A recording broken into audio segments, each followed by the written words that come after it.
Hello and welcome back to my channel. I am Mercedes and this is the Frugal Life of Mercedes. Today I'm going to do a video on inflation. I have not done a video on inflation, I don't think, ever, and I'm not going to get into the technical side of inflation, but because my channel is about frugality and money management, I felt like I should at least address it. And I saw a video just today. I don't have a TikTok, but I saw a video on YouTube that was a collection of people's TikToks talking about inflation, and it was people from all different walks of life. And so I figured that I would just kind of get on here and talk about it. The inflation definitely is crazy, and I also watched a PBS News thing over the weekend, and it was talking about even higher income people are, feeling the pinch. I feel like everybody is, but they were talking specifically about people going to discount stores, and that people with higher incomes are much more likely to go to discount stores this year than they were years previously. And at the end of the day, people, everybody is affected by inflation in some way, but lower income people, people with a fixed income, definitely feel it more, because when we're talking about gas prices and food prices, things like that, and a lot of times people in those situations don't have things to cut out to make extra room in their budget. I've talked on here before about how my car insurance just this year went up like 40%. I didn't have an accident. I haven't had any repairs on the car. It just went up. And I did make a whole video on that, so I'm not going to focus on that too much. But when I got a letter from my car insurance that was just like, oh, your car insurance is going to go up to X amount of dollars. And I calculated it, and it was 40%. And they were like, no need to do anything. And then when I called my car insurance, they said that it was due to rising costs of car repairs and rising costs of medical stays. So if you were in some sort of accident and you had to go to the hospital or receive medical treatment, the insurance would have to pay a lot more out of pocket, and they're compensating for that, and all things that I understand. But if your car insurance is $70 and it goes to $120, or and I've heard other people say that they had a really low car insurance and it skyrocketed for the same reason, not because they had an accident or anything like that, or added anyone onto their car insurance. You literally might not have those funds for it to be jumping like that, plus factoring in rising food costs and gas costs. And so it's just, everybody is affected, but especially people on fixed incomes or lower income people. And that's something that we have to keep in mind. And as far as inflation goes, I'm just going to encourage you guys to do all the things that you can within your power, things that I have been talking about on my channel since day one. Make a budget and stick to it the best that you can.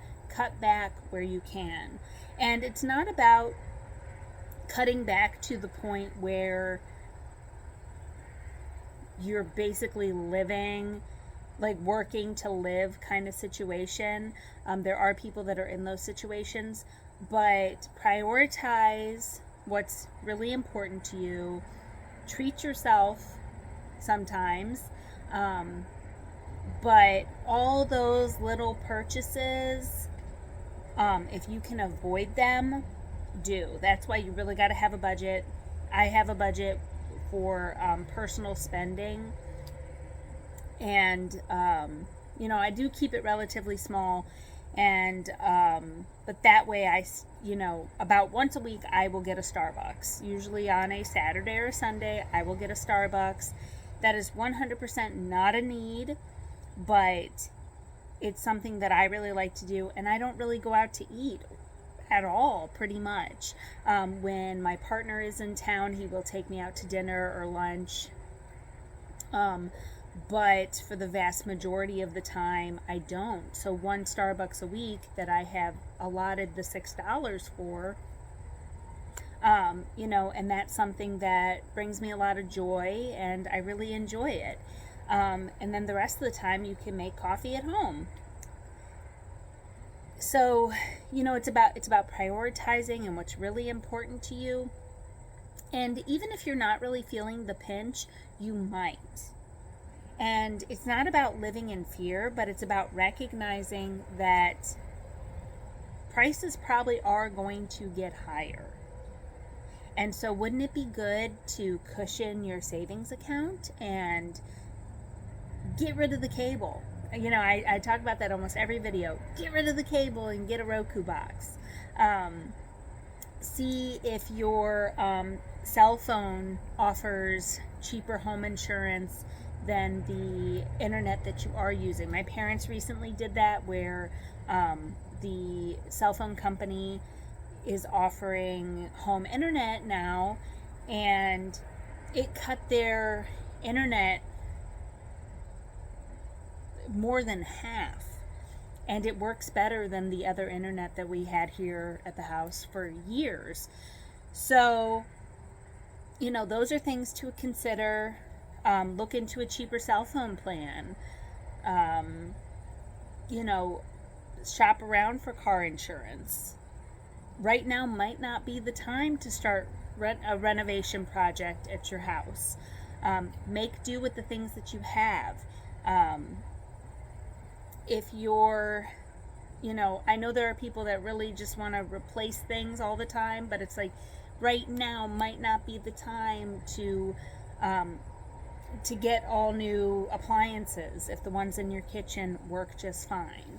And that doesn't mean that you can't eventually, but I'm really, really encouraging you guys to do this, to be really intentional with your spending, make extra money where you can. Side jobs don't have to take up a lot of time. I have a couple of friends that do like DoorDash and Grubhub kind of stuff, and they only do it occasionally, and it helps bring in some extra money.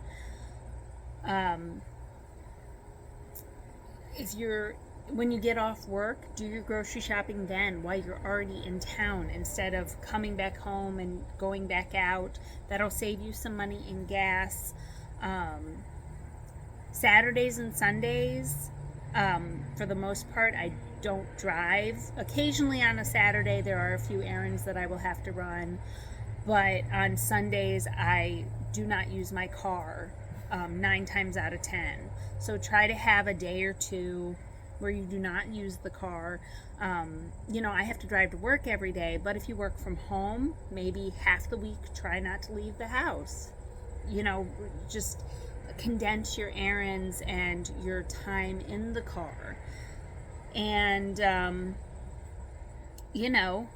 think of some good activities to do at home.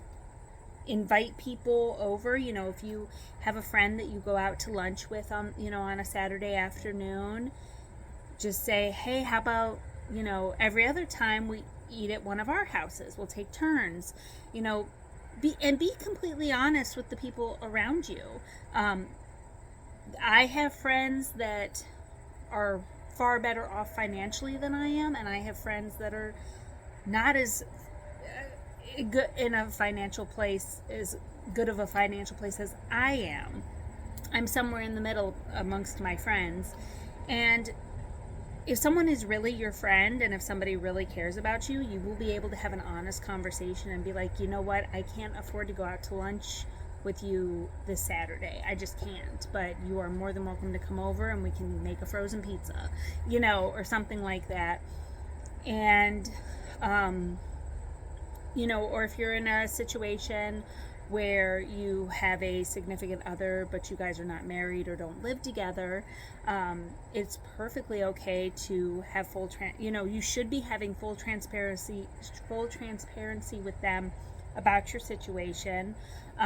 You know, there's been times when I had to tell Brandon, like, yeah babe, I would love to do that, but it's really not in the budget this month. And he loves me and he cares about me and he has never shamed me. And we have open and honest conversations about, hey, that's just not in the budget right now. And those conversations can be difficult, especially if it's new to you, but it's really, really important. And something else is, do your best to not be doom and gloom and think about, okay, well, where are we going to be 6 months from now? Where are we going to be a year from now with the economy or all that? Focus on what you can focus on today. You know, what can you control today about the situation? And you can't control how much gas is, and you can't control how much food is. They are the price of them is the price of them. But you can control your attitude, and you can control how you maneuver the situation. So what can you do to better your situation? And it's not about, you know, for some people, maybe they're going to take this opportunity and live bare bones. Because there are people that have been doing bare bones for years and they are tired of it. And there are people that have used to do bare bones, but they haven't in a really long time and they don't ever want to do it again.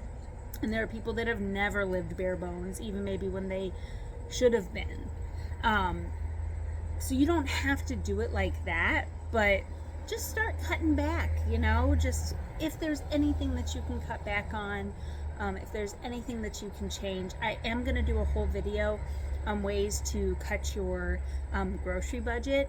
And a lot of the stuff on there, actually everything on there, I'm sure there's hundreds of people on YouTube that have already discussed it. I'm sure all of it you guys have heard before, but I want to give you guys a refresher on some things that you can do. So I'm going to be making a video on that. And really focus on intentional spending and what are your priorities. Because everything can't be your priority, you know, and maybe the big purchases and, like I said, the renovations and all that kind of stuff, maybe right now is not the time to do it. And it's not about living in fear, guys. It's about preparedness and doing what we can. And you're never going to be upset that you went out to dinner less and you've got more money in your bank account. You're never going to be upset that, you know what, I have had this gym membership for 3 years and I've used it twice. I'm going to cancel. You know, these are the things that I'm talking about, that, you know, that you can do. There's so many people that are spending money that, one, they don't have, and two, for things that they don't even actually use or like or benefit from. And yeah, just something that I wanted to talk about, you know. And I hope that helps you guys, and I hope that encourages you guys. So thank you so much for watching. Please consider subscribing to my channel. If you did not know, I have an Instagram, The Frugal Life with Mercedes. And until next time, guys, bye.